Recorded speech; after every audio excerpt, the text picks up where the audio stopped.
En el año 395 se produjo la división del Imperio Romano en dos partes, el Imperio Romano de Occidente y el de Oriente.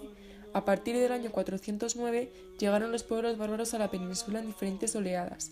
Estos fueron suevos, vándalos y aranos.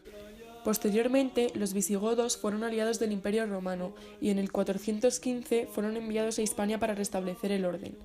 Tras la caída del Imperio Romano en el 476, establecen el reino visigodo de Tolosa, que llegó a su fin en el 507 cuando los francos derrotaron a los visigodos en la batalla de Bouillé. En el 507, como consecuencia, los visigodos se asentaron en la península creando el reino visigodo de Toledo, pretendiendo instaurar un estado centralizado a cuya cabeza estaba la institución monárquica.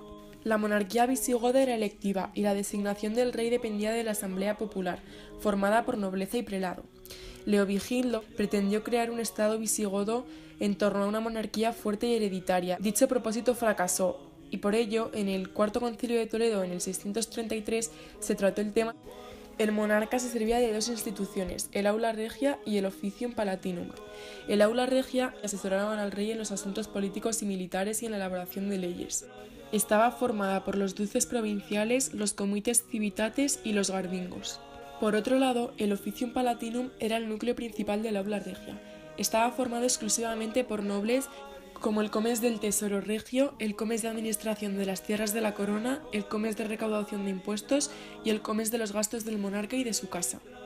La unificación territorial comenzó con la creación del reino visigodo de Toledo. En el año 552, la aristocracia católica de la Bética protagonizó una revuelta, que fue aprovechada por los bizantinos para desembarcar en el sur de la península. Entre el año 576 y 586, Leovigildo conquistó el reino suevo y más tarde, en el 624, Suintilla expulsó a los pueblos bizantinos. Finalmente, en el 625, quedó sometida toda la península. La unificación jurídica se llevó a cabo en el 654 cuando Recesvinto promovió el Liber Iudiciorum, un código legal común para godos y romanos. Se trataba de un derecho territorial único. La unificación religiosa se llevó a cabo en el 589 con el Tercer Concilio de Toledo, por el que Recaredo renunció al arrianismo y se convirtió al catolicismo, iniciándose así un proceso de persecución contra los judíos. En la época visigoda la economía era agrícola y había excedentes de cereales y estaba muy extendido el cultivo de la vid y el olivo. Aparecieron los primeros esbozos de feudalismo, puesto que la desaparición de la esclavitud dio lugar al aumento del vasallaje campesino. Los reyes visigodos también se servían de concilios, que en sus inicios se ocupaban de cuestiones religiosas, pero se convirtieron en asambleas legislativas. La cultura se reducía al ámbito religioso.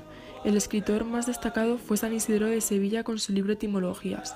En arquitectura encontramos pequeñas iglesias rurales como Quintanilla de las Viñas, San Juan de Baños y San Pedro de la Nave. En orfebrería destaca el Tesoro de Guarrazar, que tiene gran influencia bizantina.